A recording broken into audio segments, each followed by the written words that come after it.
Samahan po ninyo ako magbasa sa aklat po ni Lucas. Luke chapter 16. Dito po tayo kukuha ng ating sharing sa ngayong umaga. Luke chapter 16. Verse 19. Kung may Tagalog sana, no, mas maganda. Medyo malinaw-linaw.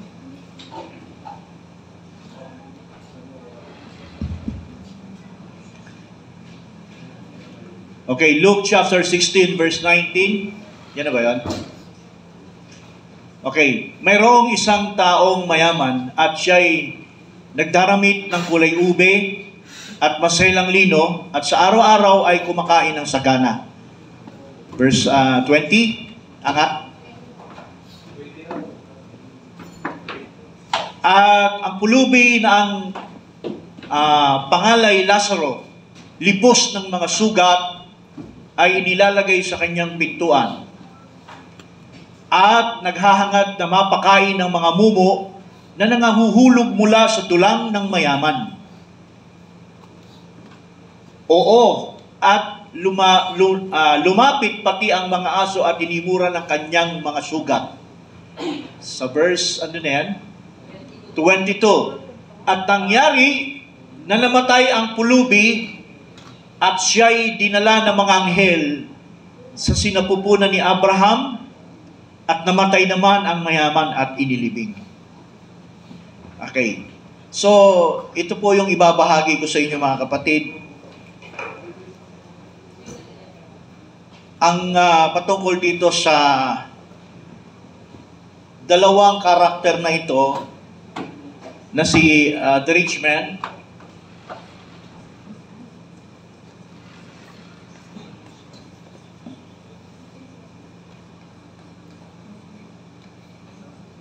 and Lazarus.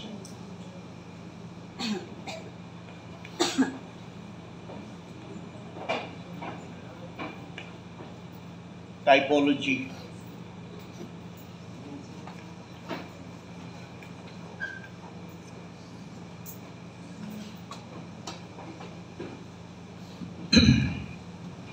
Ayan. Praise the Lord. The rich man and Lazarus,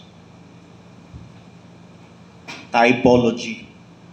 Kumbaga, may tipot larawan ang dalawang karakter na ito na napunta, mga kapatid, doon sa impyerno.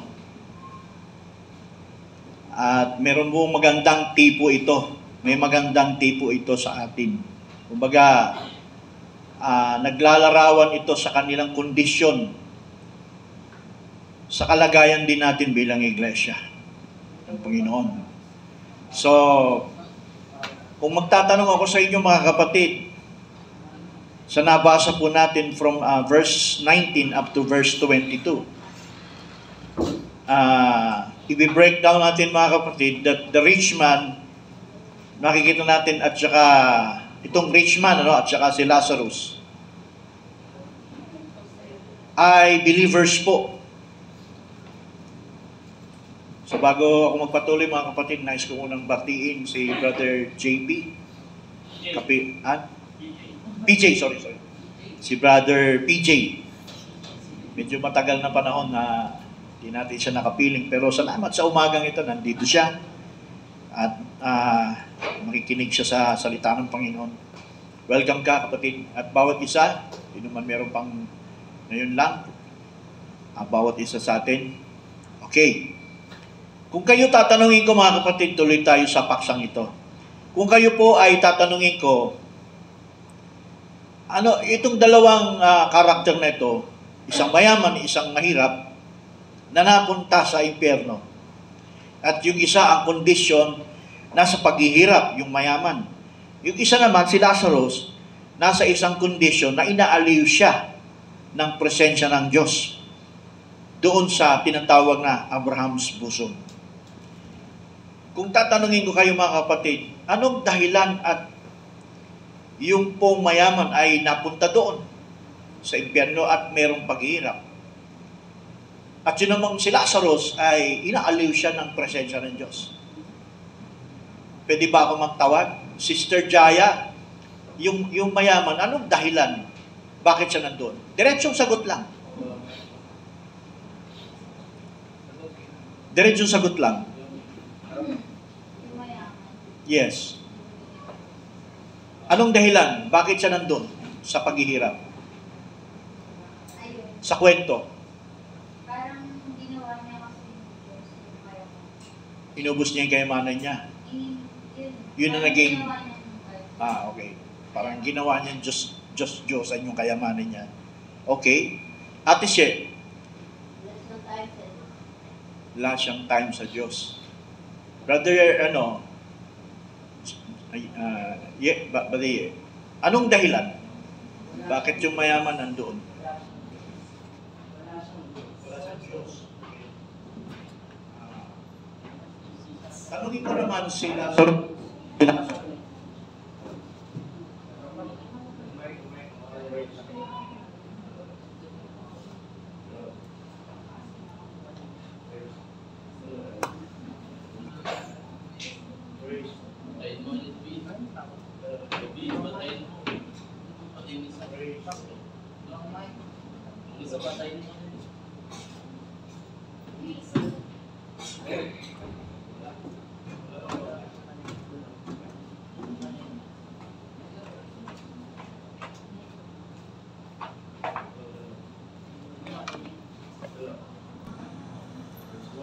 Hello. Yan. Hindi naman, mawawala siya ng presensya ng Diyos. Sister Janelle.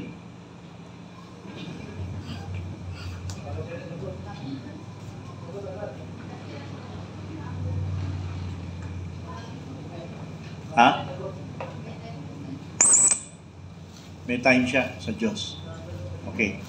So kadalasan mga kapatid, sa mga denomination, maraming beses na ipinapangaral ito, na sa kanilang pangangaral, ang dahilan, itong si rich man,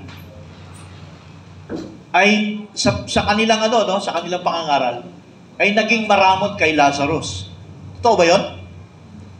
Kasi bilang isang mayaman, kumakain siya ng masarap, yun ang sinasabi nila. Tapos, binibigyan lamang si Lazarus ng mga mumu ayon dun sa banal na kasulatan, Si Lazarus na bilang isang taong mahirap, na kumakain lamang sa ilalim ng dulang, sa ilalim ng lamesa. Doon siya inilagay. Kasi bakit doon siya inilagay? Meron kasi siyang karamdaman Meron siyang physical pain, dahil may sugat siya sa kanyang katawan. Hindi natin masyadong mabigkas kung ano yung karamdaman yun. At ang doon, naglilik yung aso doon sa kanya Sinabi sa Bible Ngayon, sa kwento nila, naging dahilan kaya na impyerno ito, naging maramot siya, parang naging sakim siya sa kayamanan. Sakim siya sa kayamanan na hindi man lang niya mabahagianan si Lazarus ng ganon. So, ganon ba yung talaga? Hindi po. Hindi po na impyerno yung mayaman dahil sa karamutan lang niya. Hindi po, napakababaw naman ng Diyos kung yun ang dahilan para siya na impyerno. At si Lazarus naman dahil sa pagiging mahirap, naging nalangit siya, Dahil, mabait siya, pasensyoso, mga ganon. Napakababaw naman ng dahilan na yan. Hindi po. Kaya nga tinatawag natin may typology. May tipot larawan yung naging buhay nila. Ibig sabihin, mga kapatid, ito pong mayaman, believers yan. Believers siya. Pero hindi believers as member of the church, Yung spiritual church. Hindi po siya believer as tunay na mananampalataya sa Diyos. Pero itong si Lazarus ay believer, true believers ang tipo niya. Yung rich man, ang tipo ay make believer. Make believer. Yan ang tipo ng mayamang ito. Kasi bakit? Sa kanyang katayuan sa panahon na yon, ang kanyang focus ay ibang bagay. May mensahe sa panahon nila, Pero ang focus ng mayaman ay nasa ibang bagay. Ang tanong, yung bang mayaman, spiritual ba yun? Yes or no? Spiritual yan. Ibig sabihin, may kinalaman yung kanyang kalagayan sa spiritual kung bakit siya napunta sa impyerno. Ikoy po yung sitwasyon na dahil siya'y mayaman, kumakain siya ng bagamat nakasulat yun, Pero hindi po yun ang dahilan kung bakit siya na-impyerno. Na-impyerno siya dahil may kinalaman sa spiritual na buhay niya. Ibig sabihin, isa siyang tao na kumikilala sa Diyos. Pero, yung kanyang pagkilala ay hindi ayon sa tamang kalooban ng Diyos. Ibig sabihin, yung mayaman ay religious. Relihiyoso siya. So kung relihiyoso itong mayaman na to, ibig sabihin, ang naging kasalanan niya ay spiritual idolatry. Nahulog ang taong ito sa kasalanang spiritual idolatry. Ibig sabihin, kung siya ay believer at make believer, umaatin po yan sa panahon nang siya'y nabubuhay, umaatin sa sinagoga, at dun sa sinagoga, alam niyo yung sinagoga, di ba? Ang sinagoga katulad nito, sa panahon na yon. Hindi pa yon New Testament. Synagogue ang tawag doon. No. Ngayon, parang wala nang makikita tayong sinagoga. Pero nung araw, sa panahon ni Kristo, meron pong sinagoga. Ibig sabihin, umaatin po itong mayaman na to na tinawag nating make believer. Okay, si Lazarus naman ay isang believers, tunay na believers. Hindi lang sa pagiging mahirap siya, mahirap din siya sa tunay na kalagayan spiritual. Pero, ang kagandahan ni Lazarus, sa kanyang pagiging mahirap sa physical salat siya, he had no financial, dahil may karamdaman siya, hindi siya makapag-work, hindi siya makapag-trabaho ng maayos dahil walang tumatanggap sa kanya physically.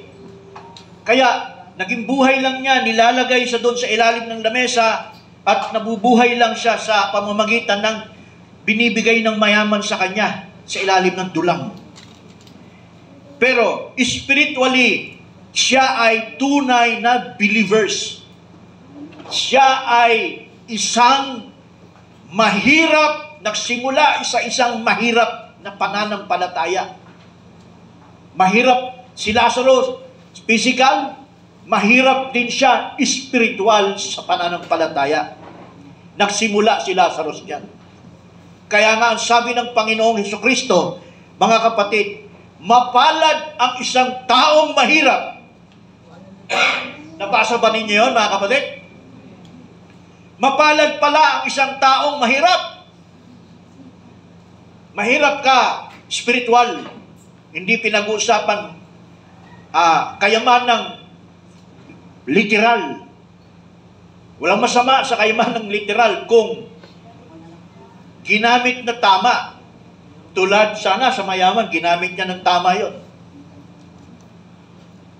Yung mayaman, hindi po siya spiritual, mahirap. Kalagayan po siya ng siya ay mayaman literal at sa kanyang sarili, mayaman pa siya sa spiritual. And that's the difference of these two characters, the rich man and Lazarus. Mayaman siya literal, mayaman siya spiritual, mahirap si Lazarus sa physical, literal, mahirap din siya sa spiritual. Pero, the difference, nagsimula si Lazarus sa pagiging mahirap, na siya ay yumaman spiritual. Dahil to typology, tumindi po ito sa atin. yung mayaman, tumitipo rin si Lazarus sa atin. Kaya, kung tipo yan, ang destiny rin natin pagdating ng araw, kung ano yung naranasan nila, yun din ang mararanasan natin. Can you say amen? Bakit pinasulat sa Biblia? Para maging kwento lang? No. Pinasulat sa banal na kasulatan yan para magsilbing existential question. Na meron palang kwento sa Biblia patungkol sa dalawang karakter na ito na pinag-uusapan natin. The rich man is make-believer. The Lazarus is a true believer. Okay. Sa diretso tayo, the rich man is spiritual man. It's a Nicolaitanism. Si Lazarus ay true Berean. Walang term, wala tayong mababasa na term. Pero the character and the spirit, hindi po nagbago yan. Sa panahon lang natin na ito, nabigyan ng tamang identity. Yung tinatawag na the right spirit, a balanced spirit, sa kalagayan po ng Berean. Just to identify these two kinds of spirit. Naglalaban yan. Okay, so kaya nga, dumidiretso tayo sa mga paliwanag, mga kapatid, patungkol sa typology o tipot larawan. Yung mayaman naghihirap, meron din siyang, naghihirap din siya sa pasimula. Pero dahil spiritual man siya, ang paghihirap niya spiritual sa pagiging relihiyoso ay hindi umeksakto sa katulad ni Lazarus. Si Lazarus may paghihirap spiritual. Spiritual tayo. Yung kanyang spiritual, yung kanyang paghihirap na spiritual, kalagayan ng tunay na Berean ng Panginoon. Tunay na lumalakad na kasama ang Diyos. Yan ang tunay na kalagayan po ni Lazarus. Bakit ko nasabing si Lazarus, yung mayaman ay yung rich man? Brothers and sisters, spiritual. Yes. Basahin natin ang talata. Ang sabi po sa 23, basahin natin ang 23. Asa na yung nag-ooperate? Iniwan niya. Verse 23. Sundanin nyo ha. At sa Hades na nasa mga pagdurusa, itiningin niya ang kanyang mata at natanaw sa malayo si Abraham. At si Lazaro, si Abraham at si Lazaro magkasama, magkatabi, ay nasa kanyang sinapupunan. Nasa sinapupunan, sino? Si Lazaro ay nasa sinapupunan ni Abraham. Ibig sabihin, he has in the Abraham's bosom. Angat. 24.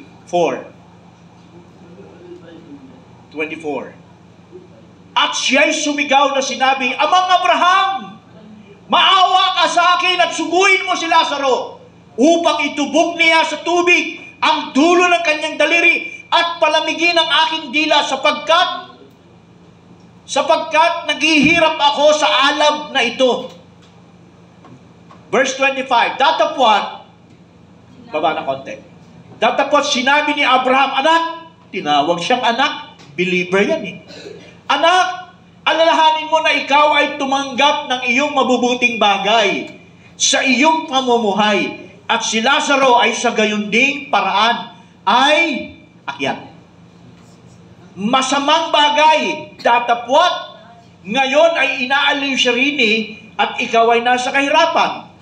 At bukod sa lahat ng ito, ay may isang malaking banging nakalagay sa pagitan namin ninyo upang ang mga mag-ibig tumawid ay buhat din eh, hanggang sa inyo ay hindi maaari. At gayon din ang walang makakatawid mula diyan hanggang sa amin. Now, verse 27. At sinabi niya, ipinamamanhi ko sa iyo, Ama, na suguin mo siya sa bahay ng aking ama. Sundan ninyo mga kapatid. Sa bahay ng aking ama, sapagkat ako'y may 5 kapatid na lalaki upang sa kanila ipatotohanan niya. Baka pati sila'y mangagparito sa dakong ito ng pagdurusa. Anong verse na? 30. At sinabi niya, hindi amang Abraham datapat kung ang isang mula sa mga patay ay magkaroon sa kanila, sila'y magsisisi. Ngayon, ang sabi, at sinabi niya sa kanya, kung di nila kinakinggan si Moses at ang mga propeta, di rin manghihikayat sila kahit ang isang magbangon sa mga patay. May paniniwala pala mga Hudyo na pwede palang palitawin ulit ang isang patay. Tama ba? Hindi. Meron. Kaya lang bawal yan. Sa usapan na ito mga kapatid, na binabasa natin, may alam yung mayaman tungkol kay Moses. Tama ba, Brother George? At dun sa mga propeta, sabi ni Abraham ang sabi doon ni Abraham, kung hindi nila pakikinggan si Moses at ang mga propeta, ay di rin mga hihikayat sila kahit ang isa'y magbangon mula sa mga patay. Ibig sabihin mga kapatid, itong mayaman na to, umaatid pala sa sinagoga yan. Nag-aaral yan.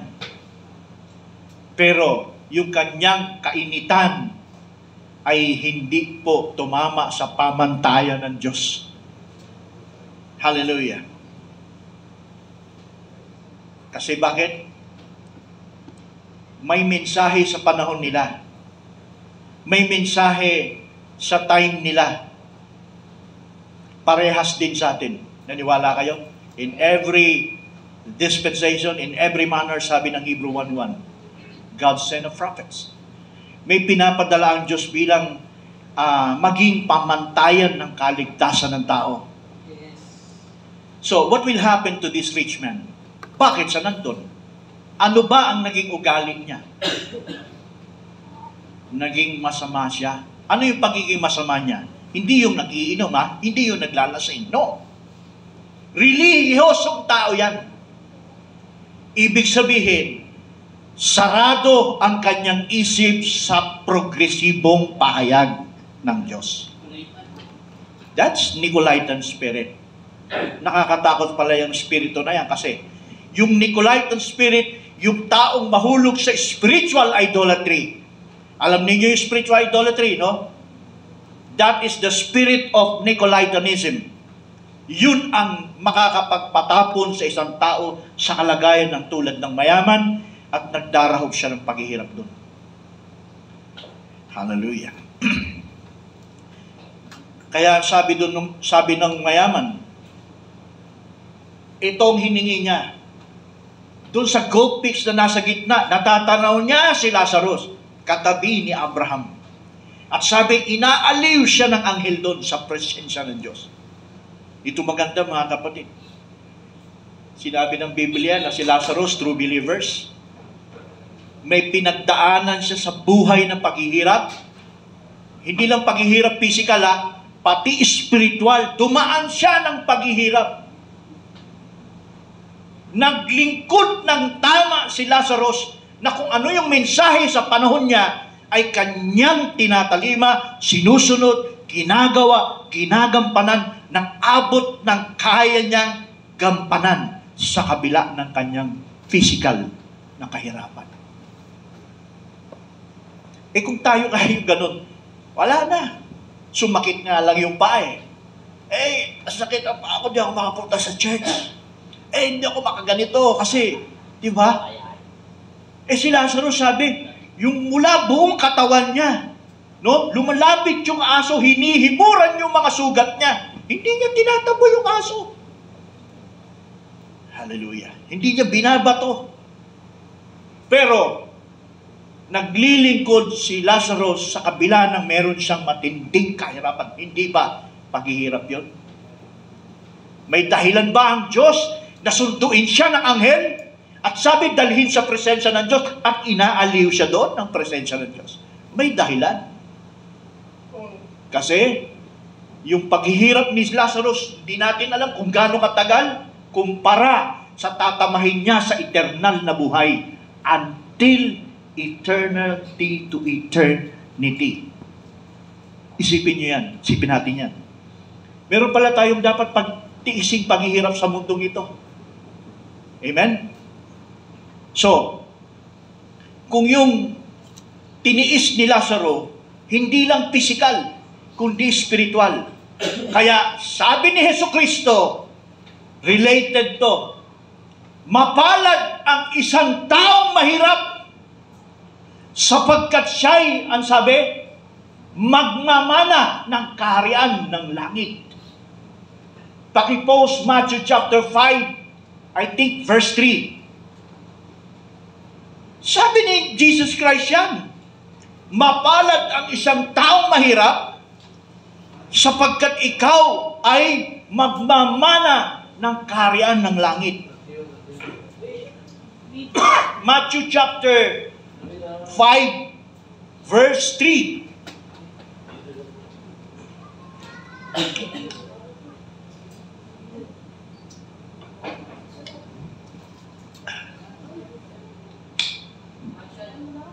Matthew 5 verse 3. Pakibilis lang kasi mabilis ang oras eh. Ito ang sabi, 5:3. Mapalad ang mga hindi yan. 5. Ito yun? Ito ba? Bakit? Cool. Oh, dito tayo sa English. Medyo malayo, Tagalog eh. Blessed, mapalad, are the poor. Poor. Poor in spirit, for theirs is the kingdom of heaven. Mapalad ka if you are poor in spirit. Sabi, kasi mamanahin mo ang kaharian ng langit. Yung mayaman na yan, hindi niya sinasabing mahirap siya, spiritual. Tulad siya sa kondisyon ng Laodicea, na ang sabi ng Laodicea, I am rich, I have no nothing. Di ba ganyan ang Laodicea ngayon? Tama, hindi? Yes. Kaya yung mga believers ngayon, na ayaw sundin ang progresibong pahayag ng Diyos, ayaw nilang sumunod, ayaw nilang talimahin yan. Mga kapatid, ang isa lang ang dahilan, puno sila. Sinasabing lang hindi nila kailangan yan. Meron silang para sa kanilang spiritual na kayamanan. Kaya ang sabi ni Kristo, mapalad ka kung ikaw ay itinuring mo na ikaw spiritual poor. Ano ba yung spiritual poor? Wala kang alam sa mensahe. Pero tama ang puso mo. Magpapadala ang Diyos ng mensahedor. Papadalahan ka ng mensahe. Para ano? Payamanin ka sa mga spiritual na mga bagay. Hallelujah. Ito ba ay pinagdamot ng Diyos? Hindi. Sa lahat ng tao binibigay ng Diyos yan. Pero sa isang tao na itinuring niya na hindi niya kailangan ng bagay na yan, mga kapatid, nangangahulugan, meron siyang sariling kayamanan. Tulad ng mayaman. Di niya tinuring na mahirap siya. Physical? Spiritual? No. Sabi, sabi ni Abraham, pinaremind sa kanya ang aral ni Moses, pinaremind sa kanya ang mga sulat ng propeta. Kung siya'y walang alam, bakit sinabi ni Abraham yun sa kanya? Ibig sabihin, religious men, religious ang taong ito. Pero, hindi siya naging true believers. Nahulog siya sa spiritual idolatry. Walang nakasulat, babanggitin ko. Meron nagbigay sa kanya ng false assurance. Wala nakasulat. Sa panahon nila, hindi iba sa panahon natin. Can you say amen? kung paano sa panahon natin, ganun din sa panahon nila. Ang Espiritu hindi naman nagbabago eh. Yun din. Ang Espiritu nagpahamak sa kanila. Yun din ang Espiritong meron tayo ngayon na siyang nagpapahamak din sa bawat believers. Nagpapalit lang sila ng karakter. Pero yung Espiritong iyan, sila pa rin yun. Can you say amen? Ngayon, ano yung false assurance na binibigay sa panahon nila? Kung nasa synagogue yan, kumikilos mga kapatid, ang Espiritong ito sa bawat synagogue. Let's go to Acts chapter 17. Tignan natin. Ito yung mga kalagayan. Kaya talagang may typology, may pattern. Hindi tayo basta nagsasalita ng walang batayan. Acts 17, verse 11. Ata yun. Acts 17, Acts ba yan?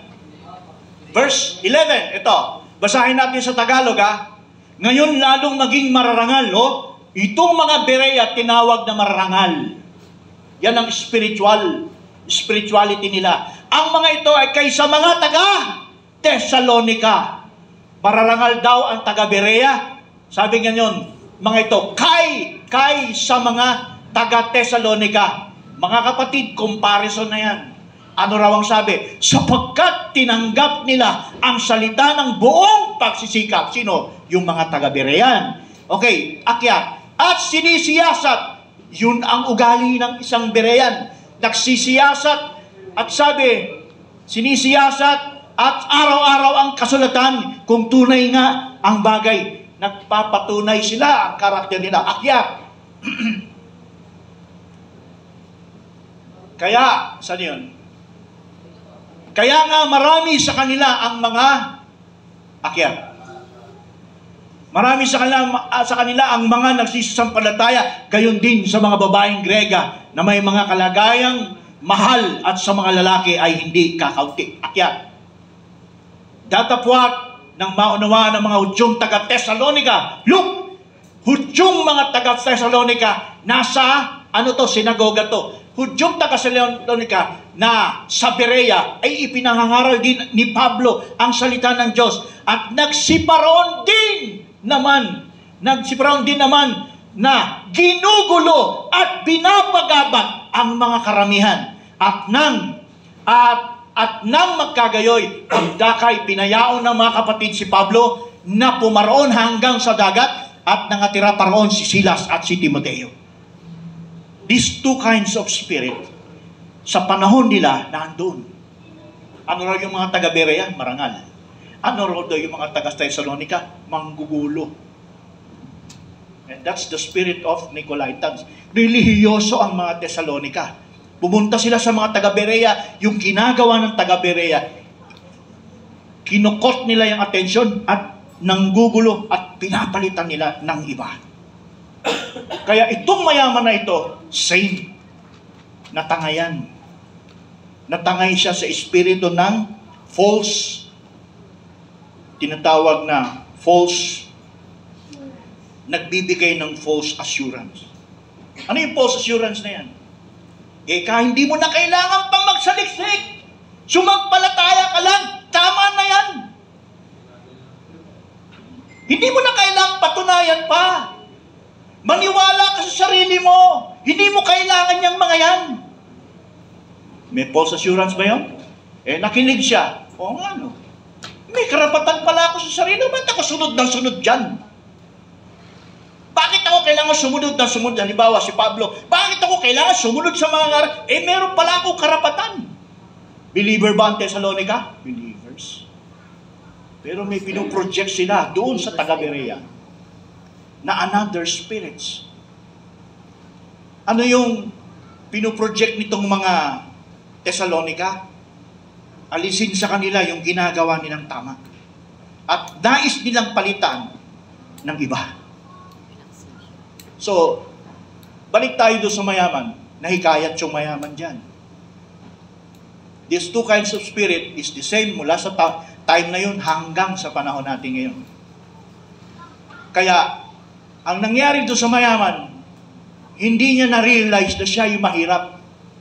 At binibigyan siya ng pagkakataon na tulad ni Lazarus, na sa pagiging mahirap, pwede pala siyang yumaman. Hindi ganun eh. Ang nasa puso niya, di niya kailangan niyang mga yan.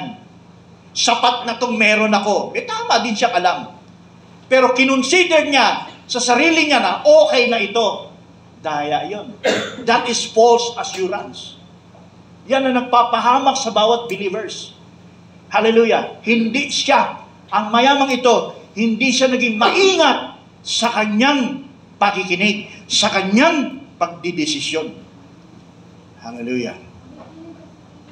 Praise the Lord. Now, nandun na nga siya, naghihirap siya. Ito na yung resulta ng kanyang ginawang pag-asa dun sa mga pinakinggan niya. Dinala siya dun sa kalagayang ng paghihirap. Pambira, nandito ako ngayon. Anong sabi niya? Amang Abraham, nakikiusap ako sa iyo. Sabi niya, gising na gising siya dun sa Hades. Amang Abraham, subuin mo po si Lazarus. At hindi pa lang una sinabi niya, Amang Abraham, pwede bang pababain niyo si Lazarus at pahintulutan niya na ang aking daliri ay maidaig ko lamang sa dila niya. Sapat na ang aking paghihirap. Bakit hindi ginawa ng Diyos yun? Hindi pinahintulutan at alam ni Abraham na hindi pwedeng mangyari yun.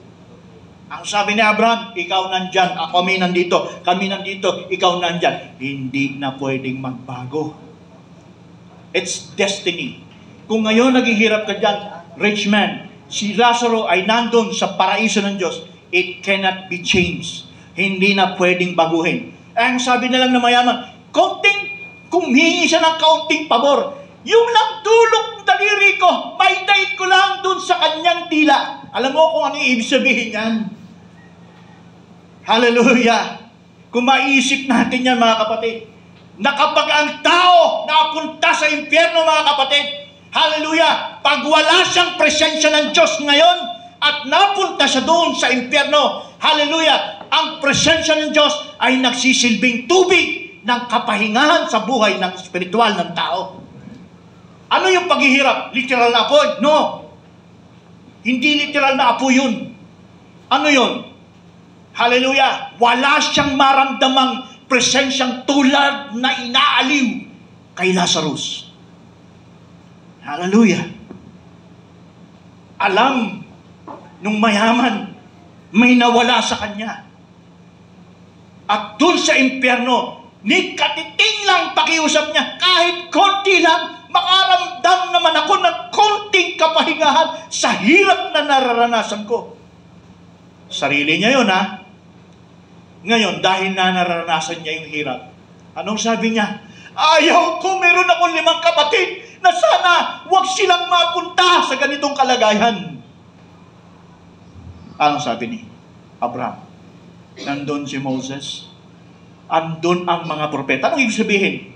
Ipinapangaral sa sinagoga si Moses, ipinapangaral ang mga propeta, ang salita ng Diyos. Kung hindi sila makikinig at tatalima, kung saan sila dyan ka, doon din ang punta nila. Can you say amen? Hallelujah. Church, brothers and sisters, ang typology ito, hindi po basta-basta. Hallelujah. Paano ka mahirap, yayaman ka? Magpapayaman ka kung mahirap ka ngayon. Paano ka yayaman? Kailangan mong gumawa. Kailangan mong tumalima. Kailangan mong sundin ang mga mensaheng tinanggap natin sa panahon natin. Kung hindi ka gagawa, hindi tayo gagawa, mananatili kang mahirap. Ang alok ni Kristo, mapalad ka kung ikay mahirap. Si Lazarus, tinuring niya ang sarili niyang mahirap sa harapan ng Diyos. Pinayaman siya ng Diyos sa pamamagitan ng mga mensaheng nakakarating sa kanya. Nilakaran niya yun. Lumakad siya. Nakasama niya ang Diyos. Sa kabila ng kanyang matinding kahirapan. Can you say amen? Hallelujah. Blessed is the poor in spirit, for heirs. Sabi gano'n? Mapalad ka sa ikaw ay mahirap sapagkat ikaw ay payayamanin sa kaharian ng langit. Ang ibig palang sabihin ni Kristong tunay na kayamanan, hindi pala lupa. Kung ang tao nagpapayaman sa lupa, yun yung tulad ng mayaman. Nagpayaman siya sa lupa, pero hindi siya nagpayaman espiritual. Pinanatili niya na ang sarili niya sa harapan ng Diyos. Sa sarili niya, tingin niya mayaman siya. Tingin niya puno na siya. Hindi niya na kailangan. Ibig sabihin mga kapatid, sa typology, ipinapahayag ng Diyos na ang larawan ng mayaman ay pwedeng mangyari sa inyo, pwedeng mangyari sa akin. Can you say amen? Nasaan ba tayo ngayon? Anong church tayo ngayon? Laodicea. Pakipost ang Revelation chapter 3. Anong sabi sa panahon natin? Kung naniniwala kayo na Laodicea ngayon, ang sabi po ni John chapter 3 verse 17. Ang sabi dito, because thou sayest at sinasabi mong, I am rich and increased with goods and have need of nothing, and knowest not that thou art wretched, one, miserable, two, poor, mahirap pala, blind, naked. 5 yan.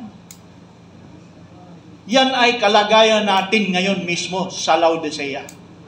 Paano inilalantad ang believers ngayon sa pamamagitan ng mensahe? Meron tayong tinanggap na mensahe at sa pamamagitan ng mensaheng ito, nalalantad ka kung mahirap ka o mayaman ka. Pag hindi mo pinapansin ang mensaheng ito, na tila baga parang hindi mo pinapansin, binabaliwala mo mga kapatid. Iyon ang sabi ni Kristo. Ibig sabihin, sabi niya, sinasabi mong ikaw sa puso mo ay mayaman at hindi ka nangangailangan ng anuman. Can you say amen? Ganun ba yung ugali natin ngayon? May mensahe tayo. Yung mensaheng binigay sa atin ng Diyos. Hallelujah. Na yung mensaheng yan ay punong-puno ng kayamanan. Hallelujah. Dahil nandyan ang tunay na kaligtasan, mga kapatid. Kapag ito'y ating pinaliwala, hindi pinapansin. Hallelujah. Mga kapatid, ang sabi sa Laodicea, tayo yung sinasabihan, mga kapatid, na mayaman. Subalit sabi niya, hindi nangangailangan ng anuman.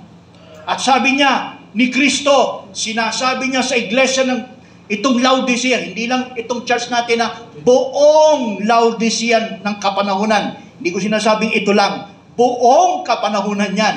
Ano ang sabi? Sa ugali ng mga mananampalataya ngayon, hindi ko kailangan yan sapagkat ako'y hindi nangangailangan ng anumang bagay. Sabi ng Panginoon sa kanya, hindi mo nalalamang, ikaw ay aba. Una, ikaw ay miserable. Ikaw ay mahirap. Ikaw ay bulag. Ikaw ay hubad. Ayo pala ay hubad pagka hindi natin pinagyaman ang mensaheng ito. Paano ka magiging hubad? Yung katwiran ng Diyos dapat nakabalot sa atin para hindi tayo malantad sa kahihiyan. Mga kapatid, kapag ang katwiran ng Diyos wala sa buhay natin, iba ang paningin ng Diyos sa tao kapag wala ang kanyang katwiran. Naalala niyo si Adan na wala yung katwiran ng Diyos sa kanya? Nagpanapi siya ng igos, nagtago siya sa sulok. Sabi ng Diyos, bakit ka nagtatago, Adan? Kasi, yun, alam natin ang kwento. Hallelujah. Natanggalan siya ng katwiran ng Diyos. Praise the Lord.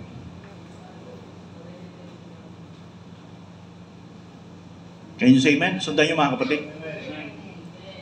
Itong typology nito, nagtuturo sa atin the two characters of the Bible na nandun sa impyerno, nasa Hades, ay nagtuturo sa atin ng babala. Hallelujah. Kaya sabi dito, sabi niya, because thou sayest, I'm rich and increased with goods, and had no nothing, Thou knowest that thou art wretched and miserable, poor and blind and naked. Yan po ang kondisyon ng Laodicea ngayon. Hallelujah. At yung mayaman na ito, mga kapatid, kukunin natin sa panahon po ng New Testament. Sigit ko to, mga kapatid. Let's go to 1 Peter chapter 3, verse 21. Ito, mahalaga to. Yung tunay na pakinabang ng bautismo at related sa mensahe natin. Related doon sa dalawang karakter na yan. Hallelujah. Ito, mga kapatid, napaka-importante nito. Iyong salitang good conscience.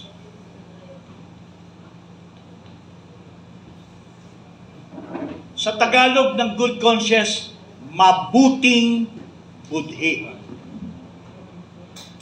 Yung mayaman ba nagkaroon ng mabuting budhi? Si Lazarus? Yes. Ang sabi rito, the like figure whereunto even baptism, bautismo to thought also now save us.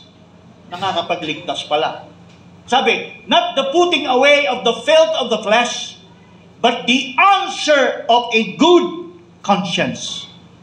Mahalaga to, mga kapatid, sa atin bilang believers. Kailangan taglay natin yung good conscience. Kasi bakit? Sa Tagalog, nakahawig ngayon, nagligtas sa makatuwid bagay, ang bautismo, hindi sa pag-aalis ng karumihan ng laman. Yung palang bautismo, nilubog ka sa tubig, hindi raw pala yun yung pag-aalis ng karumihan sa ating laman. O tawag doon, sorry for the term, libag o dumi. Hindi raw yun. Ano raw ang pakinabang ng bautismo? Hindi sa pag-aalis ng karumihan ng laman. Ano raw? Kundi sa paghiling ng isang mabuting budhi sa Diyos. Hallelujah. Ibig sabihin yan, mga kapatid, tayo palang lahat na mananampalataya ng Panginoon, nakasalalay dito. Kailangan nating humingi sa Diyos ng mabuting budhi.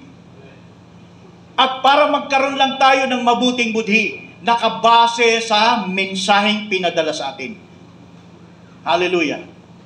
Ngayon, meron tayong mensahe 20 years ago na yan, na isinisigaw ng ating kapatid. At ito'y muli nating pinapaalala every time na may tatayo sa pulpito na ito. Bigyan ko kayo ng example, paano yan mangyari. Yung mabuting budhi, mga kapatid, konsyensya, mabuting budhi, good conscience, nakasalalayan sa mensahe ng ating kapanahunan. Ganito yan, mga kapatid. Halimbawa, PTA. Halimbawa, sa hukom ministry, may Berean, may 5 kategorya. Pag sinabing Berean, kailangan yung pagka-Berean mo, i-master key mo. Yung Berean, mama-master key.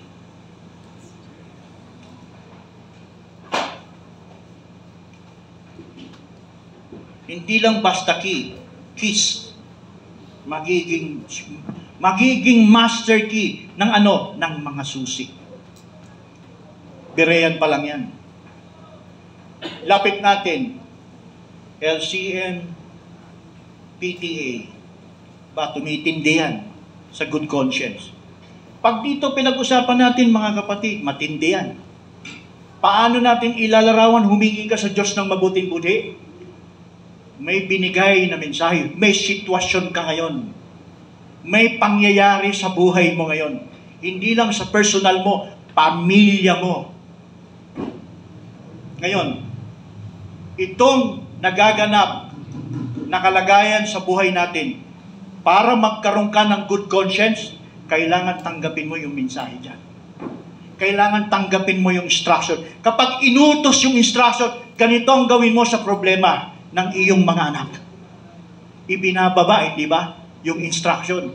Ito ang gawin mo para maging matiwasay ang loob ng inyong sambayanan. ganito yung papasok na yung God's conscience.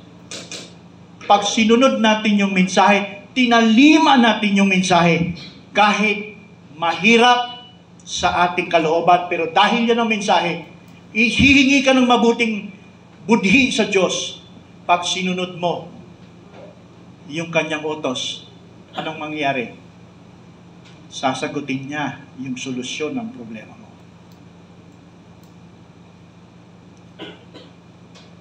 Pero pag hindi natin sinunod yung mensahe ng Panginoon, halimbawa, pinakita na sa iyo ng Diyos, ito yung tamang gawin ko para sa kalagayan ng aking sambayanan. Hindi mo yung ginawa. Hindi mo sinunod. Magkakaroon ka ng tinatawag na guilty conscience. Can you say amen? Meron bang guilty pag hindi mo ginawa? Pag sinunod mo, may guilty, wala. Kaya ang sabi ng Diyos sa 10 utos ng Diyos, di ba? Sino nakakaalala sa inyo? Commission.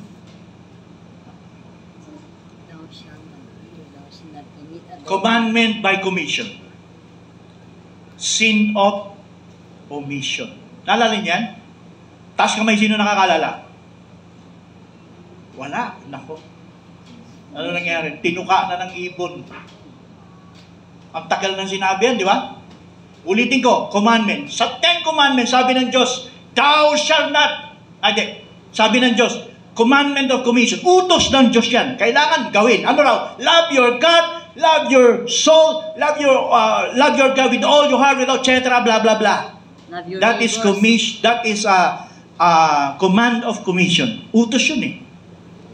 Pag sinabi ng utos ng Diyos yan, hindi mo pwedeng tanggihin yan. Hindi mo pwedeng baliwalain yan. Ibigin mo ang Diyos ng higit sa lahat. Ng iyong kaluluwa, ng iyong spirito. Pwede ba natin sabihin, Panginoon, saka na muna. Unahin ko muna yung aking sarili at ibang bagay. Pwede ba yun? Hindi. Pag hindi natin ginawa yan, babaksa ka sa tinatawag na sin of omission. Ano yung sin of omission? Kasalanan ng hindi pagsunod. Sin of omission. Magiging mabigat ang kasalanan mo. Magiging mabigat ang kasalanan natin dahil sa hindi natin pagsunod. Kaya may mensahe, mga kapatid, na ibinibigay sa atin sa bawat panahon na kapag tumalima ka, ang bautismo mo ay makikinabang sa tinatawag na good conscience. Good conscience. Pero kung ang mensahe ay tinatabi natin, hinahawi natin, isinasantabi na tila para nababaliwala, magkakaroon po tayo ng tinatawag na guilty conscience. Nangyari ba yun sa mayaman? Nangyari. Pero nung mangyari yun, huli na ang lahat. Nang mangyari yung rich man na nandun siya sa lugar ng paghihirap, punong-puno siya ng guilty conscience sa buhay niya. Sana nagawa ko po yung bagay na to. Sana kung may babalik lang. Hindi na eh. Hindi na. Ano sabi ni Pablo, Hebrews 9:27? It is once a point to die, and after that is judgment. Yung ating kapatid na si Sister Nene, kung tawagin Mama Ne, kinuha ng Diyos ng mga nakarang araw. Hindi natin pag-usapan kung ano yung kanyang kalagayan. Ang pag-usapan natin dito kung ano yung kalagayan ng kanyang naiwan. Yun ang importante. Dahil yung kapatid natin, nandun na yun sa piling ng Panginoon. Yung kanyang naiwanan at meron siyang huling tagubilin. Napaka-importante nun. Sa isang taong mamamatay, mga kapatid, kapag kaya na ay nagsasalita, dun sa time na ang kanyang breath of life ay halos talagang maikli na lang at paput, anuman ang sasabihin niyan, binibigyan ng Diyos ng pananaw sa kondisyon ng bawat kaluluwa. Si Joseph, nakaranas niyan. Kitang-kita ko yun. Tatayo si Joseph, ang breath of life niya, halos sagad na yung oxygen. Tatayo ko, kuya, ay papa, pupunta ako sa atin, pasabihan ko yung mga young people. Inulan niya si Jerome, sinabi niya si Gerald, at pangatlo si Raprap, at yung iba pang mga kabataan, babangon siya, pipilitan niya makauwi. Bakit niya nasasabi yun? Kasi pinapakita ng Diyos na ang mga binanggit niyang mga pangalan at yung hindi pa nabanggit, nasa ganun silang kalagayan. At Sister Nene, bago siya nalagutan ng hininga, nagkaroon kami ng pagkakataon na mabuksan ng kamera. Nakakausap ko siya. Ang bilin niya at saka bilin ni Joseph ay halos parehas. Hallelujah. Bakit? Sa taong mamamatay, binubuksan ng Diyos ang spiritual dyan. At pag nabuksan sa dimension niyan, bigla niyang masasagi yung mga kondisyon ng bawat isa. Hallelujah. Ako wala doon eh. Nandun sila Pastor Padon. Maraming nandun nakarinig ng huling bilin. At laging paulit-ulit sa bilin ay ang kanyang mga anak. Kaya kagabi kinausap ko sila. Ang sabi ko, kung tunay niyong mahal ang mama ninyo, pahalagaan niyo ang bilin niya. Umiyak kayo, sabi ko, umiiyak kayo, tumatangis kayo dahil nawala na ang inyong mama. Pinapakita niyong mahal ninyo ang inyong ina. Pero, kung ang kanyang tagubilin na sinabi sa inyo ay hindi ninyo susundin, walang kwenta ang pagmamahal na sinasabi nyo. Can you say amen? May halaga ba yon? Yung taong nag-aagaw buhay na binibilin siyang mahalagang bagay na spiritual patungkol dito, pag hindi, sabi ko sa kanila, pag hindi nyo, Gerald, hindi nyo ginawa ito, Jerome, na sinunod ang bilin ng mama nyo, hindi nyo tunay na mahal ang inyong ina. Sapagkat ang kanyang binilin ay pawang kaligtasan ng inyong kaluluwa. Kaya nga mga kapatid, ilarawan natin ang buhay natin. Lagay natin sa kalagayan ni Sister Nene. Ngayon ganun ka. Ako na-realize ko eh. Nung una sabi ko, lakas ng loob ko, minsan dito ko pa sa pulpit ko nasabi, Lord, kung ako kukunin mo, di kunin mo na ako. Mali pala. May nag-rebuke sa akin na isang pastor. Pastor, hindi ako payag sa ganun. Kasi, hindi ako papayag na mawala ako na ang aking mga anak ay hindi pa sila na nanumbalik sa Panginoon. Sa tingin mo, pag nawala ka, sino ang aakay sa kanila para sila ay makapanumbalik sa Panginoon? Sino ang pwede mong asahan? Meron ba? Umiyak ako sa Panginoon, Lord, nagsisi ako. Sa parang nagyayabang ako, Panginoon. Mali. Ang aking anak ay nag-iisa na lang. Ang aking asawa, pares na kaming may edad. Anytime, alin sa aming dalawa, sino mauna sa amin.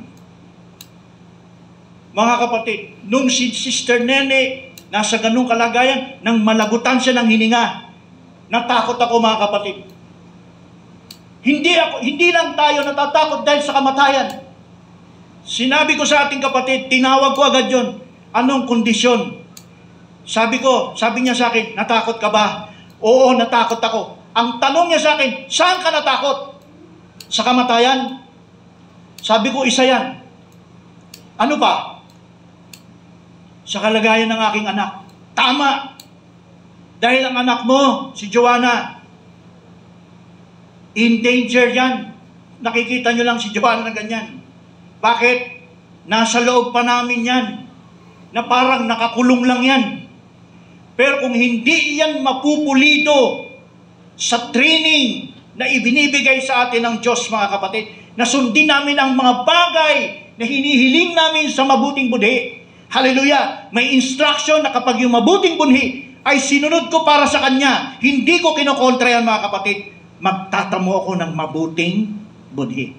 Bakit? Once na nasunod mo, every steps, every righteous steps, every instruction sinunod mo ay sinasagot ng Diyos ang iyong mabuting budi. Piniprepared ka na pag ikaw ay namatay, pagdating mo sa lugar na yon, Mabuti ang budhi mo ngayon, mabuti ang budhi mo dahil sa pagsunod. Pagdating mo sa impyerno, mga kapatid, kung doon mapunta, hallelujah, hindi mo maramdaman ang guilty conscience. Bakit? Dito pa lang sa lupa, sinunod mo na. Hindi mo sinipa, hindi mo iniwasan, hindi mo binigyan na kung ano-anong mga salita yan, mga kapatid. Hallelujah! May mabuti kang tatanggapin na konsensya. Unlike doon sa mayaman, hirap na hirap siya. Can you say amen? Minsan magandang gawing pagkakataon, halimbawa ito, mga kapatid. Hallelujah! Sa buhay ng ating mga mahal sa buhay, kapatiran. Para magsilbing parang paalala sa bawat isa sa atin. Praise the Lord. Kaya nga, may binigay ang Diyos sa atin mensahe para sa PTA mo. Every day, mayroong virtual. Every day from Monday up to Saturday, may binababa ang Diyos na mensahe. Patungkol sa instruction. Sa ikaliligtas. Sabi ko nga, sa bautismo, sabi sa bautismo, ulit lang ulit. Ano na ako, tapos na ako, mga kapatid. Sabi, lang, pakibaba David, ng konti. Hindi. Balik mo sa verse 21. 21, yan. Ulitin ko, mga kapatid, sundan nyo Sabi niya, naayon sa tunay na kahawig, ngayon nagligtas sa makatuwid bagay ang bautismo hindi sa pag-aalis ng karumihan. Ang bautismo hindi sa pag-aalis ng karumihan. Anong purpose daw ng bautismo? Sabi, ang purpose ng bautismo kundi sa paghingi ng isang mabuting budhi. Yan ang purpose ng baptism. Yan ang bautismong inilakip sa iyo dahil kay Kristo, magkakaroon niya ng pakinabang. Hallelujah! Kung humihingi ka, sabi, humihingi ka ng mabuting budhi. Can you say amen? Nandiyan pa kayo, mga kapatid? Kailangan mong humingi ng isang mabuting budhi. At para makamtan mo yan, sa mensaheng tinanggap natin, kapag ito'y yung instruction ay sinunod mo, ginanap mo, tinupad mo, mga kapatid, every instruction na iyong nilakaran, sinasagot ng Diyos, binibigyan ka ng mabuti. Bakit ka nagkaroon ng mabuting budhi? Nang sinunod mo yon, malinis ang iyong konsensya. Pag hindi mo sinunod, anong nangyari? Guilty ka. Guilty tayo. Mula sa mababaw, mula sa katamtamang lalim, hanggang sa pinakamalalim, mga kapatid, humihingi ka sa Diyos ng mabuting budhi. Humihingi tayo sa Diyos ng mabuting budhi. Ulitin ko, mga kapatid, anong batayan ng Diyos sa kaligtasan ito? Paano mapakinabangan ang bautismo? Kung humihingi ka ng mabuting budhi. So, kailangan pala nating humingi. Tapos na yung bautismo mo Ang tanong, after ng baptism natin, gaano katagal na yan? Mula ba nung pagkatapos nating mabautismohan, humihingi ba tayo sa Diyos ng mabuting budhi? Can you say amen? Sino dito humihingi? So kapag humingi ka ng mabuting budhi sa Diyos, bibigyan ka niya. Anong ibibigay sa iyo? Mensahe. Ay, instruction para iyong malakaran. Yun ang test Yun ang acid test. Yun ang acid test ng Diyos sa atin. Kapag ikaw ay humakbang, lumakad ka, sumunod ka, nag-obey ka, and then you receive the blessing. Ano yung blessing? Pinakamalaking blessing. Hindi lang material, hindi yung nagkaroon ka ng mga ganitong mga, hindi lang yan, mga kapatid. Ang pinakamagandang blessing sa atin, spiritual blessing. Ano yung spiritual blessing matatanggap mo sa Diyos? You have a good conscience. You receive a good conscience. Tulad ni Lazarus. Nang si Lazarus ay namatay, basahin natin. Dito na ako magtatapos, mga kapatid. Tingnan nyo, mga kapatid, kung si Lazarus ba ay nagkaroon ng good conscience, meron. Yung mayaman, guilty. Basahin natin. Balik natin sa, tapos na ako mga kapatid. Babasahin ko lang sa inyo, papakita ko sa inyo. Itutuloy ko lang ang basa. Balikan natin ang Luke chapter 16. Luke chapter 16 verse, ano tayo naputol? Sa 16.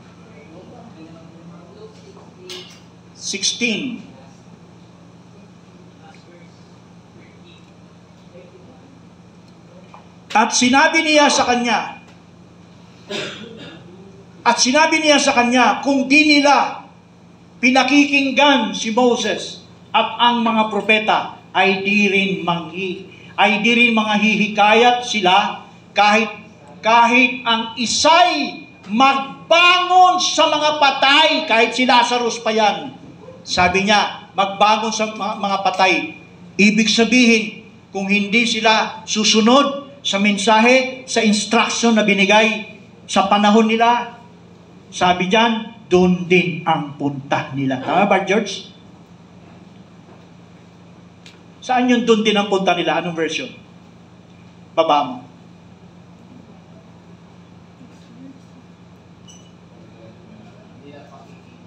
Oo, yun. Doon tayo sa yan. Baba pa ng konti. Hindi ba? Okay. At, dali. Ayan. Taas mo ng konti. Hindi, taas. Yan. At bukod sa lahat ng ito, may isang malaking, akit na natin, nabasa natin yan. Anong verse? 27. 27 tayo. Yan. At sinabi niya, ipinamamanhid ko nga sa iyo, Ama, nasuguin mo siya sa bahay ng aking ama. Sino yung inuutosan? Si Abraham. Anong gusto mangyari ng mayaman? Buhayin si Lazarus. At ipadala doon sa bahay nila. Sabi, at sinabi niya, ipinamamanhid ko sa niyan, bahay ng aking ama, akyat, sapagkat ako'y may 5 kapatid na lalaki upang sa kanila'y patotohanan niya, baka pati sila'y mga parito sa dakong ito ng pagdurusa. 29, datapot sinabi ni Abraham, nasa kanila si Moses at ang mga propeta. Ibig sabihin ng Moses, ibig sabihin ng propeta, mensahe na naririnig sa sinagoga yan. Yes, Torah. Naririnig nila yon. Ano yung kautusan? Kapag hindi nila sinunod ang utos ni Moses at sinabi ng mga propeta sa mga aral na yan, mga kapatid, sabi ni Abraham, sabi nila, nandun si Moses, nandun ang propeta, bayaang sila'y pakinggan nila. Yun yung humihingi ng good conscience. Kung sila ay makikinig at tatalima sa mga sulat ni Moses at dun sa sulat ng mga propeta. A prophet is the word Torah, at yung mga prophets ay Nevi'im. Prophets Nevi'im. Mga sulat nila. Kung ito'y binabasa sa pulpito, sa sinagoga, at sila'y makikinig, sabi, hindi ang mga Abraham, dapat kung, at sinabi niya, hindi ang mga Abraham, dapat kung isang mula sa patay. Basa na natin yan, 31. At datapot sinabi ni Abraham, nasa kanila si Moses at ang mga propeta, bayaang sila'y pakinggan nila. Church, yung nangyari dun sa Lazarus at kahilingan niya, walang pinagkaiba din sa kalagayan natin.